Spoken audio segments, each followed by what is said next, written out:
بسم اللہ الرحمن الرحیم الحمد للہ رب العالمین والصلاة والسلام علی سید الانبیاء والمرسلین اما بعد۔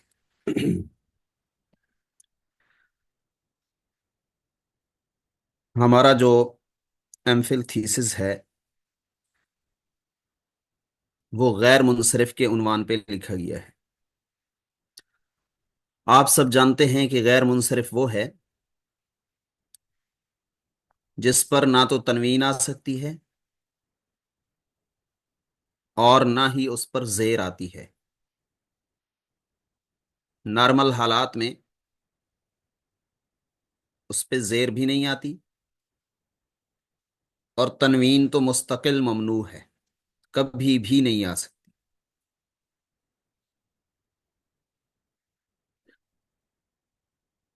ہم نے اس کا خلاصہ نکالا ہے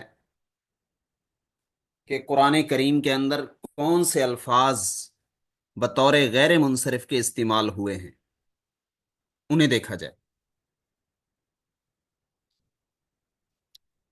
ہمارے لیے سب سے اہم، چونکہ قرآن کریم ہے، اسی کے اندر ہمارے رب کا پیغام ہے، اسی کو ہم نے سمجھنا ہے، اس لیے اسے ہی ہدف بنایا گیا ہے، اسے نشانہ بنایا تاکہ اس کے اندر ہی غیر منصرف الفاظ کی تحقیق کی جا سکے۔ سب سے پہلے ہم نے جمع کے صیغے اکٹھے کیے ہیں کہ جمع کے کون کون سے صیغے ایسے ہیں جو غیر منصرف ہوتے ہیں۔ تو آپ دیکھیں، ایک طرف ہم نے لفظ لکھا ہے، دوسری طرف ہم نے اس کی تعداد لکھی ہے کہ قرآن کریم میں کتنی بار یہ لفظ آیا ہے۔ جیسے پہلا لفظ بصائر لکھا ہوا ہے، بصائر، یہ قرآن کریم میں 5 بار آیا ہے۔ اور دوسرے نمبر پہ معاش ہے، معاش یہ 2 بار آیا ہے۔ اب بصائر اور معاش یہ جمع ہے، اور یہ جمع اس طرح ہیں کہ پہلے دونوں حروف پر زبر آتا ہے، پہلے دونوں حروف پہ، بصائر میں با پہ اور صاد پہ آپ دیکھیں گے کہ زبر ہے، اور معاجش میں میم اور عین پہ زبر ہے۔ پہلے دونوں حروف پہ زبر، اور اس کے بعد الف جمع،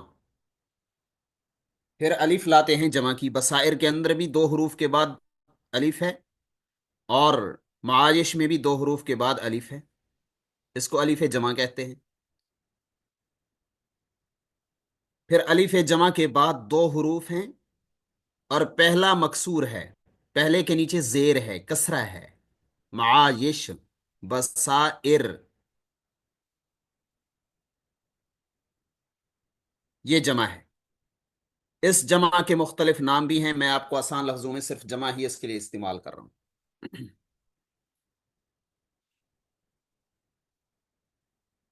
اس کو جمع الجمع بھی کہتے ہیں، جمع منتہی الجموع بھی کہتے ہیں، یعنی آخری جمع ہوتی ہے، اس سے آگے جمع نہیں بن سکتی۔ بصائر، معاش، مقامع، مقامع کو آپ دیکھیں، میم پہ بھی زبر، قاف پہ بھی زبر،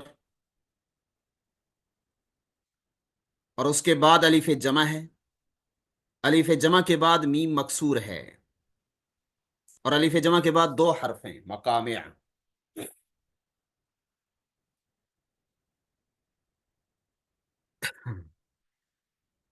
یہ ایک طریقہ ہے اس جمع کے آنے کا، اور دوسرا طریقہ اس کی یہ ہے، نیچے جو حرف صواف لکھا ہوا ہے اسے دیکھیں، صواف،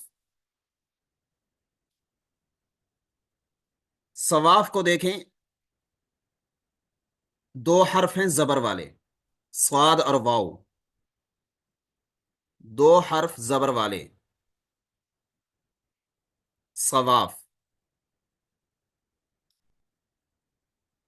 2 حرف زبر والے ہیں، صاد پہ بھی زبر ہے، واو پہ بھی زبر ہے، اور تیسرے نمبر پہ الف جمع ہے، اور الف جمع کے بعد ایک حرف ہے اور وہ مشدد ہے جو دو حرفوں کے قائم مقام ہوگا.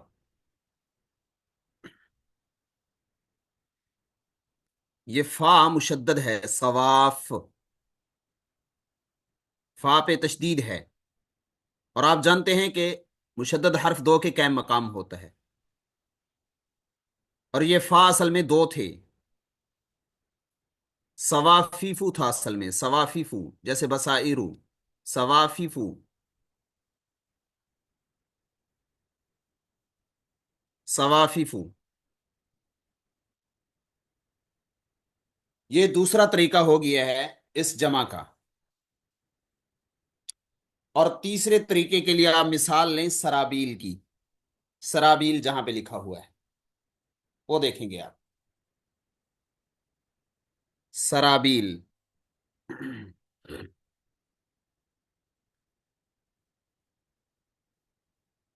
سرابیل جو ہے دو حرف زبر والے ہیں، اور ان دو حروف کے بعد الف جمع ہے.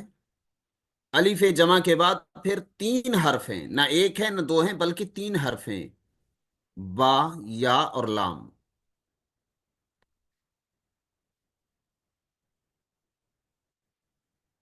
پہلا حرف وہ مکسور، اور دوسرا حرف وہ ہمیشہ یا ساکنہ. سرابیل. تیسرا حرف، دوسرا حرف ہمیشہ یا ساکنہ. یہ بھی غیر منصرف ہوتا ہے. الف جمع کے بعد تین حروف ہوں اور دوسرا حرف یا ساکنہ ہو. اس کی دوسری مثال سرابیل کے بالکل سامنے آپ دیکھیں گے تو آپ کو مواقیت نظر آئے گا. پہلے دونوں حرف زبر والے ہیں، ان کے بعد الف جمع ہے. الف جمع کے بعد تین حرف ہیں: قاف، یا، تا. اور دوسرا حرف یا ساکنہ ہے. یہ جمع منتہل جموں کا ایک طریقہ ہے. خلاصہ یہ نکلا کہ اگر الف جمع کے بعد ایک حرف ہو تو وہ مشدد ہو، اور اگر الف جمع کے بعد دو حرف ہوں تو پہلا مکسور ہو، زیر والا ہو. اور اگر الف جمع کے بعد تین حرف ہوں تو دوسرا یا ساکن ہو اور پہلا زیر والا ہو. اسی کی مثال آپ آگے اور بھی دیکھ سکتے ہیں. مصابیح. آگے جائیں گے تو آپ اس میں مصابیح کو بھی دیکھ سکتے ہیں. یہ مصابیح ہے بالکل صفحے کے آخر میں. مصابیح. یہاں پر بھی الف جمع کے بعد تین حرف ہیں: با، یا اور ہا. دوسرا حرف وہ یا ساکنہ ہے. مصابیح. دوسرا حرف یا ساکنہ ہے اور پہلا حرف وہ زیر والا ہے، مکسور ہے، با. خلاصہ یہ نکلا کہ ایک حرف ہو تو مشدد، دو حرف ہوں تو پہلا مکسور یعنی زیر والا، تین ہوں تو پہلا مکسور دوسرا یا ساکنہ ہو. مصابیح، تماثیل، محاریب، غرابیب وغیرہ احادیث یا نابی یہ اسی قبیل سے ہیں، اسی طرح کے ہیں، اسی قبیلے سے تعلق رکھتے ہیں، اسی گروپ کے ہیں.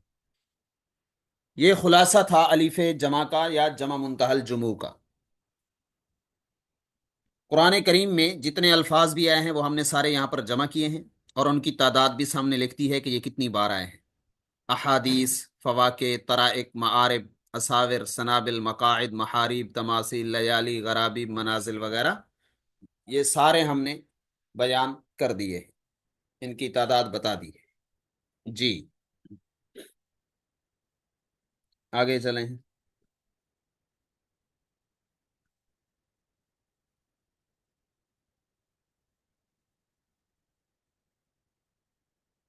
جی یہ آ گیا.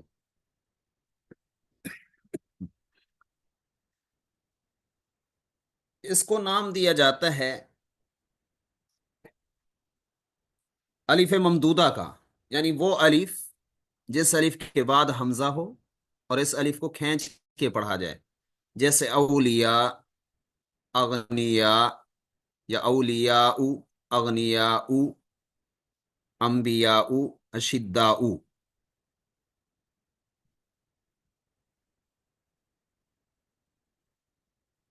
تو جہاں پر الف ممدودہ تانیسی ہوگا وہاں پر بھی اس کلمے کو غیر منصرف پڑھیں گے، نہ اس پر زیر آ سکتی ہے نہ تنوین آ سکتی۔ ان کے اوزان مختلف ہیں، البتہ الف ممدودہ تانیسی سے آپ پہچان سکتے ہیں۔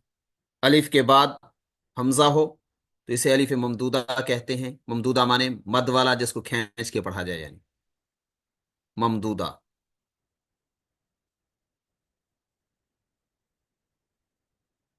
اس کی مثالیں آپ دیکھیں، ان کی تعداد بھی دیکھیں۔ اولیاء کا لفظ قرآن کریم میں 28 بار آیا ہوا ہے، انبیاء ایک بار،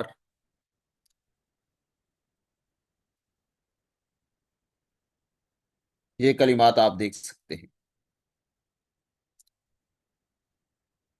جی آگے چلیں۔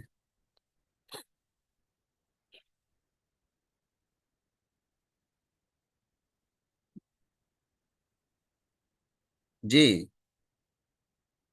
یہ الف مقصورہ ہے، اس کی ضد ہے الف ممدودہ کی۔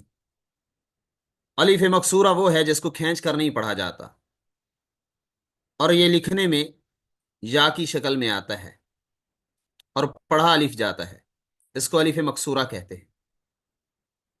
مقصورہ مانے جس پہ مد نہ ہو، مد کے بغیر پڑھے جانے والا۔ پہلی مثال ہم نے دی ہے انسا، لکھنے میں یا ہے اور پڑھنے میں الف ہے، انسا۔ قرآن کریم میں 8 بار آیا ہے یہ لفظ، غیر منصرف۔ قربا، اخرا، بشرا، تترا، سکارا، تقوا، نصارا،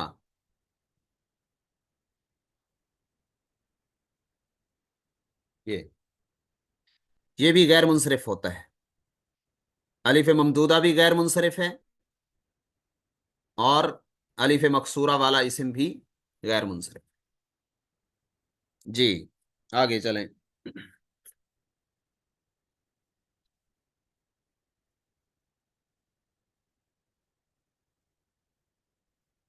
جی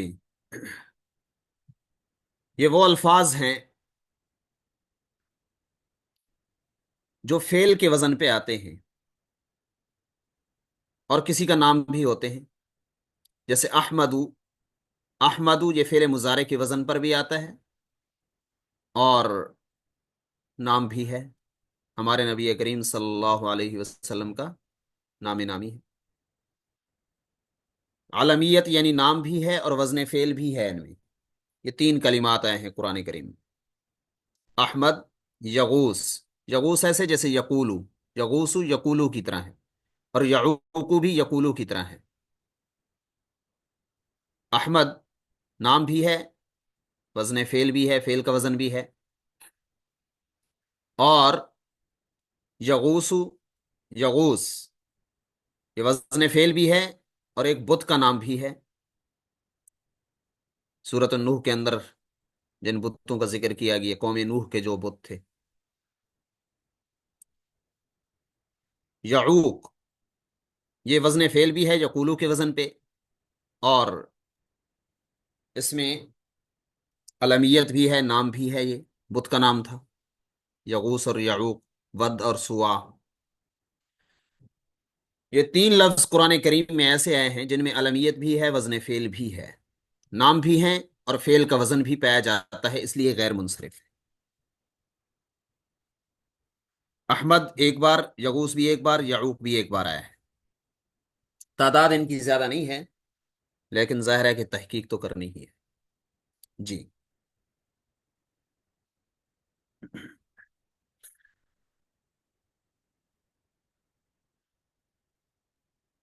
جی یہ وہ کلمات ہیں جو علمیت جن میں ہے، نام ہے، علمیت، اور دوسرے نمبر پہ عجمی لفظ ہیں، غیر عربی ہیں۔ علمیت کا معنی نام، اور عجمہ کا معنی نام ہونا، یہ عجمی ہونا، غیر عربی ہونا، غیر عربی۔ اب یہ 36 کلمات ہیں جو 516 بار قرآن کریم میں آئے ہیں، 36 کلمات، ان کو آپ دیکھ سکتے ہیں تفصیل سے۔ لفظ آدم ہے، 20 بار قرآن کریم میں استعمال ہوا۔ عمران ہے، 3 بار قرآن کریم میں آیا۔ آزر ہے، 1 بار آیا۔ عیسیٰ، ابراہیم، فرعون، قارون، ابلیس، یہ کلمات آپ تفصیلاً دیکھ سکتے ہیں۔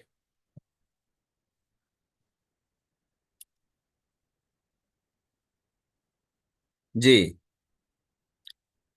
اب یہ وہ کلمات ہیں جن میں علمیت ہے، یعنی نام ہے، علمیت، اور تانیث ہے، مؤنث ہیں یہ کلمات۔ کیوں مؤنث کیوں ہیں؟ کسی ملک کا نام ہے، کسی شہر کا نام ہے، کسی بت کا نام ہے، یا کسی جگہ کا نام ہے، کسی چیز کا نام ہے اس لیے، یا کسی قبیلے وغیرہ کا نام ہے۔ سب سے پہلے ارم ہے، ارم کو دیکھیں، ایک قبیلے کا نام ہے ارم، نام بھی ہے اور مؤنث بھی ہے۔ اب یہ قرآن کریم میں 1 بار آیا ہے سورۃ الفجر میں۔ بکہ،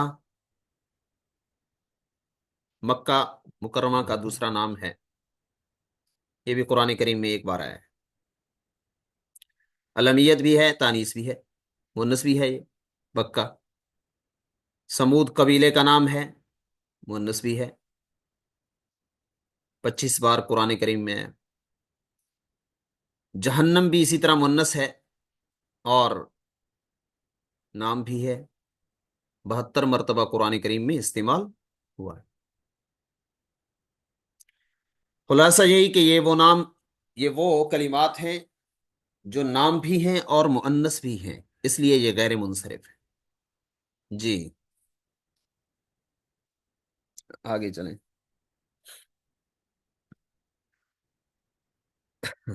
جی، یہ عالمیت جن میں ہو، وہ کلمات جن میں عالمیت ہو اور الف نون بھی زائد ہو، آخر میں الف نون زائد ہو، زیادت الالف والنون۔ قرآن کریم میں ایسا ایک کلمہ ہے صرف جو نام بھی ہو اور الف نون بھی اضافی ہو، وہ ہے رمضان۔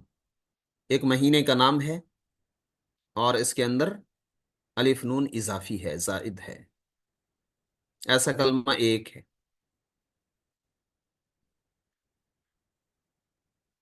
جی، آگے اسی کے ساتھ ہی وہ منسلک ہے دوسرا حصہ بھی، وہ بھی اسی کا حصہ ہے کہ علمیت تو نہ ہو، وصفی معنی ہو، صفتی معنی ہو، لیکن الف نون زائدہ ساتھ لگا ہوا ہو، جیسے غضبان، غصے والا ہونا، حیران، حیران، پریشان، حیران ہونا، متحیر ہونا، متعجب ہونا، تعجب کرنا۔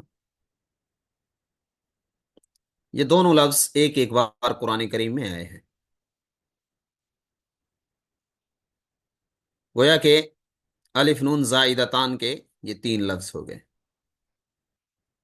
ایک لفظ علمیت کے ساتھ ہے اور 2 وصفیت کے ساتھ ہے۔ جی،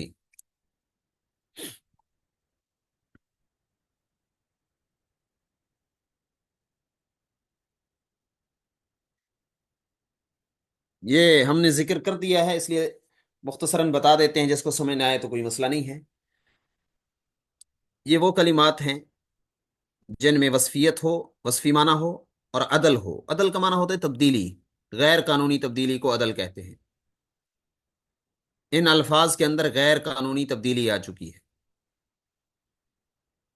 قواعد اور قوانین سے ہٹ کر جو تبدیلی آتی ہے اسے علم نحو میں عدل کہتے ہیں۔ غیر قانونی تبدیلی ہوتی ہے، بغیر قواعد کے، بغیر قوانین کے، یہ تبدیلی ہے۔ تو یہ چار کلمات آپ کے سامنے لکھے گئے ہیں یہاں پہ: مثنا، رباع، ثلاث، اخر۔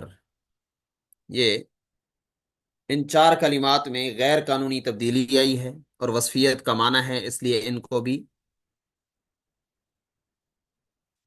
غیر منصرف پڑھتے ہیں۔ جی، آگے ہمارا آخری حصہ ہے، آخری عنوان ہے۔ ایک یہ ہے کہ وصفیت ہو، دوسرا یہ کہ وزن فعل ہو۔ وزن فعل تو آپ سمجھ سکتے ہیں کہ فعل کے وزن پہ ہو، اور دوسرا یہ کہ وصفیت کا معنی بھی ہو۔ اور اگر یہ آپ مجھ سے پوچھیں تو میں آسان لفظوں میں کہتا ہوں کہ اس میں تفضیل کا صیغہ ہو۔ مجھ سے پوچھیں تو میں کہتا ہوں اس میں تفضیل کا پہلا صیغہ ہو، واحد مذکر والا۔ اس میں تفضیل کا اگر آپ پہلا صیغہ دیکھیں گے واحد مذکر کا، تو وہ صیغہ اس کے اندر وصفیت بھی ہوتی ہے، وزن فعل بھی ہوتا ہے۔ یہ دراصل وہی ہے۔ عنوان اس کو جو بھی دیا جائے، یہاں پر نحوی حضرات اس کو وصفیت اور وزن فعل کا عنوان دیتے ہیں، لیکن آپ اس کو پہچان ایسی سکتے ہیں کہ آپ اس میں تفضیل کا پہلا صیغہ دیکھ لیں۔ یہ 41 کلمات ہیں اور قرآن کریم میں 239 بار وارد ہوئے ہیں۔ یہ تعداد ہم نے اوپر لکھ دی ہے پہلی لائن میں۔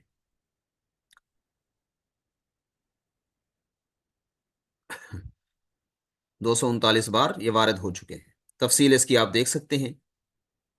یہ سارے کے سارے اس میں تفضیل کے صیغے ہی آپ کو اس میں ملیں گے، اور پہلا صیغہ ہوگا اور کوئی صیغہ نہیں۔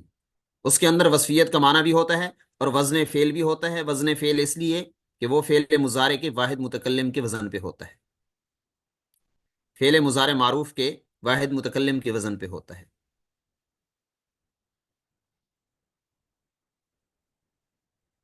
اس لیے پہچان کے لیے آپ اس میں تفضیل یاد رکھیں، لیکن نحوی اصول کے لیے آپ وصفیت اور وزن فعل یاد رکھیں گے۔ جی، کلمات آگے دکھا دیں۔